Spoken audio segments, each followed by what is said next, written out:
Mesdames, Messieurs, amis téléspectateurs d'Info des Babi, selfie interview, comme vous le savez, on vous surprend toujours avec de l'actualité. Aujourd'hui, on va rencontrer une dame qui a défrayé la chronique sur les réseaux sociaux à travers son pouce-pouce qu'on appelle en Côte d'Ivoire le Wotro. Voilà, et un jour, si vous vous rappelez, on vous a balancé sur Info de Babi une vidéo Snap qui disait tout simplement, voici une dame qui essaie de sortir de l'ordinaire et puis de ne pas avoir honte. Et véritablement, cette vidéo a fait le tour de la toile. Aujourd'hui, elle s'est fait avoir un chariot motorisé. Alors, je vais me lever. C'est comme ça que Selfie Interview, ils sont en train de chercher. Vous cherchez, c'est quelle femme ça? Elle est comment et tout ça?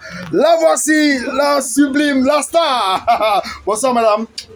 Bonsoir monsieur. Comment tu vas? Tout va bien. Votre nom c'est? C'est Solange Dan. Solange Dan. Oui. Alors, c'est l'heureuse qui a eu la chance d'être aidée par madame la ministre des Affaires sociales, c'est ça? Si. Qui vous a remis un chariot motorisé. Si. Alors, aujourd'hui, quelle est la différence de votre vie dès maintenant et puis le passé, par le passé? Quelle est la différence aujourd'hui? Bon, je trouve qu'il y a un grand changement.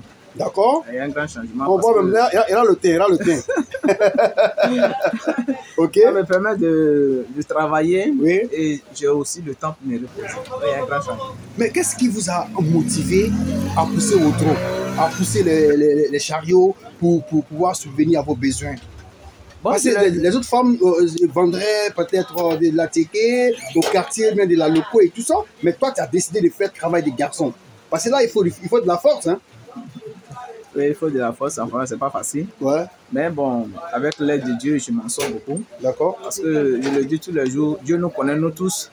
Dieu sait la vie que nous allons vivre sur la terre, en nous créant, et il nous donne la force pour pouvoir sortir, pour pouvoir surmonter les difficultés dans nos vies. Et c'est comme ça ma vie. Ouais. Parce que je bénis le nom de Dieu aujourd'hui parce qu'il m'a donné cette force-là pour pouvoir travailler, subir aux besoins de mes enfants, ma famille. Parlons des enfants. Vous avez combien d'enfants? J'ai 2 enfants. 2 enfants. Ils vont à l'école? Bon, malheureusement, ils ne vont plus à l'école. D'accord, ils ont quel âge? Bon, le premier doit être la trentaine là-bas et le deuxième la vingtaine. Ah, d'accord, ils vont plus à l'école. Mais est-ce qu'ils travaillent? Non, pour eux, ils ne travaillent pas. Ils ne travaillent pas. Bon, c'est toi qui t'occupes d'eux? Oui, c'est moi. 30 ans? Oui. Petit, c'est pas comme ça, hein? Il faut travailler pour subvenir aux besoins des mamans aussi. Bon, le plus grand, lui, il a décidé d'aller se chercher. Bon, je n'ai pas de ses nouvelles, je ne sais pas où il se trouve. D'accord. Et le plus petit, bon, lui aussi, il y a un monsieur qui l'a pris. Ok. Lui, il a le BPC. Il décide d'être hors habillé, soit gendarme ou policier. D'accord. Je demande aussi, j'en profite de cette occasion pour demander de l'aide parce qu'il a le BPC. Ouais. Et pour qu'on vienne aussi à mon aide pour pouvoir prouver mon fils. Le ministère de la Défense, voilà, le message des dames dans. Voilà, il faut aider son fils. Il a le BPC, il faut l'aider à être policier parce que c'est son rêve. Le rêve de sa maman a été réalisé. Alors aujourd'hui, tu as un chariot motorisé. Comment est-ce que tu gères cette moto? Bon, pour l'heure, comme je ne sais pas bien conduire, bon, j'apprends. Chaque fois, je vais dans l'après-midi, je vais apprendre. Juste en ce que j'ai d'abord mon permis, j'ai pris un petit du quartier, puis le petit, chaque fois, il était derrière moi. Maman, je veux faire quelque chose, maman, je veux faire quelque chose. Il est jeune, mais j'ai vu en lui que il a la motivation, il veut travailler, il veut faire quelque chose. Donc vraiment, lorsque j'ai eu la moto, je lui ai demandé, est-ce que tu peux me conduire? Il a dit oui. Et c'est comme ça que je l'ai prise pour qu'il puisse vraiment travailler avec moi. D'accord. Et chaque fin du mois, je lui donne quelque chose. Voilà, là, aujourd'hui, on t'a aidé, toi aussi tu aides d'autres personnes. Voici un exemple très palpable, mesdames et messieurs. Alors, je vois que tu as porté un t-shirt sur lequel il est écrit Samosi, c'est pas... Samosi, qu'est-ce que ça veut dire? C'est quoi Samosi?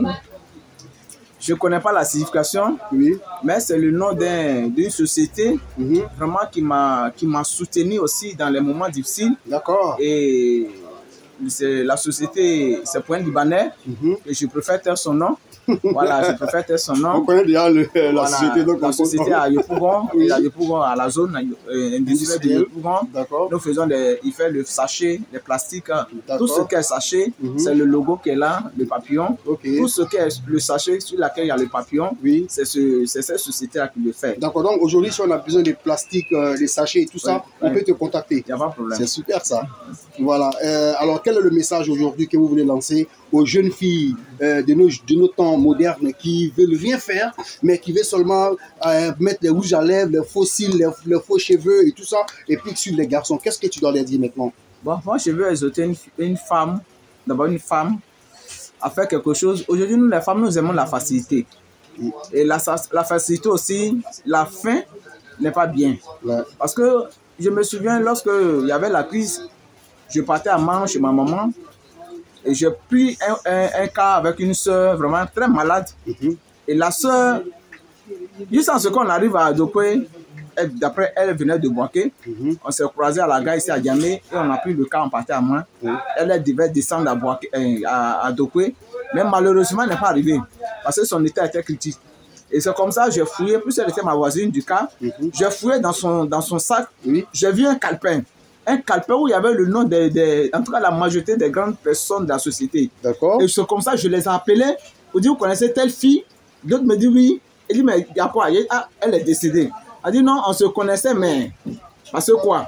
Elle n'est plus aujourd'hui, elle est décédée. Ouais. Parce que s'il prend l'engagement, il dit oui que je la connais, ils vont vouloir s'occuper d'elle. Ouais. Ils vont vouloir s'occuper de son corps. Donc, ils se sont retirés. Donc, j'ai trouvé que une vue comme ça, là, aujourd'hui, si tu ne fais rien, que tu peux avoir des gars, tu peux avoir des copains qui peuvent te donner des millions, mais en cas d'un problème, là, ils vont se retirer. Donc, vaut mieux que tu fasses quelque chose dans ta vie. Là, comme ça, ces personnes-là peuvent venir à ton aide en voyant ton courage, en voyant ton dévouement, en voyant ton engagement, en voyant vraiment, je ne sais pas, ton zèle pour le travail dans lequel tu fais pour pouvoir survivre à tes besoins. Ils peuvent t'aider comme moi aujourd'hui. Lorsque je ramassais les bidons, je ne savais pas qu'aujourd'hui où je suis arrivé, je pouvais arriver. Mais lorsque la soeur m'a balancé sur le fils, ils ont vu. Parce que ce n'était pas le travail d'une femme. Étant âgé que je suis, mais je le faisais parce que je n'aime pas la facilité. Donc je veux dire en soeur aujourd'hui là, de se lever. Ceux qui sont dans la maison, qui pleurent, parce qu'il n'y a pas de travail. Il y a travail, il y a travail, il y a travail, il y a travail. Il y a des moments aujourd'hui dans mon quartier qui ramassent des sachets, qui vont dans les poubelles, qui ramassent des sachets, qui livrent ça à des sociétés. Mais ils s'en sortent. Elles mangent, c'est dans ça. D'autres aujourd'hui, on construit une maison. Mais on est assis là, on ne veut rien faire. Que ce soit le jeune, même les garçons aujourd'hui, les maris aujourd'hui. Il y a des maris aujourd'hui qui sont assis et qui attendent ce que la femme aille se prostituer pour envoyer l'argent. Quand tu es garçon, tu es là, tu ne veux rien faire. Et puis la femme sort, elle vient le soir avec l'argent. Tu ne te poses pas la question d'où vient cet argent-là. Mais tu bouffes. Elle allait se prostituer, elle allait faire quoi? Tu n'as qu'à avoir manger. C'est malheureux. Je vais exhorter à quelqu'un. Je vais dire à quelqu'un de travailler. Aujourd'hui, là, il y a travail. Aujourd'hui, il y a travail. Quand on disait, comment on appelle, l'émergence. Moi, je dis merci à mon papa. Je laisse les monsieur Alassane Ouattara. L'émergence. L'émergence. L'émergence, voilà. Vous comprenez ça comme ça. Parce qu'aujourd'hui, là, depuis que ce monsieur est venu être établi sur cette nation, il a ouvert les yeux de beaucoup d'hommes. Parce qu'aujourd'hui, la majorité des jeunes ne voulaient pas travailler. On aimait la facilité. Oui, aujourd'hui, la majorité, je vais aller voir mon oncle va me donner l'argent. Et l'oncle donne l'argent. Il ne voulait pas travailler. Mais aujourd'hui, là, je lui dis merci.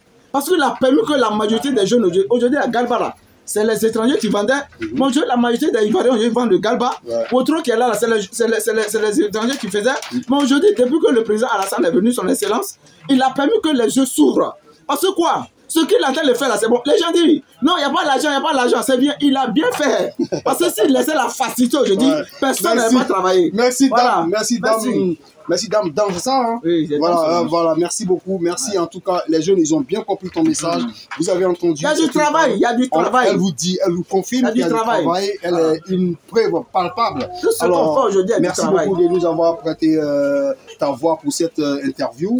Alors, est-ce que tu sais rouler la moto là? Bon, je conduis un peu. Tu connais bien? Mais pour l'instant, j'ai peur. Sinon, en dehors au quartier, je conduis. Donc, actuellement, si on part dehors, je peux rouler. Tu peux rouler. Oui. Donc, mesdames, messieurs, on va la suivre.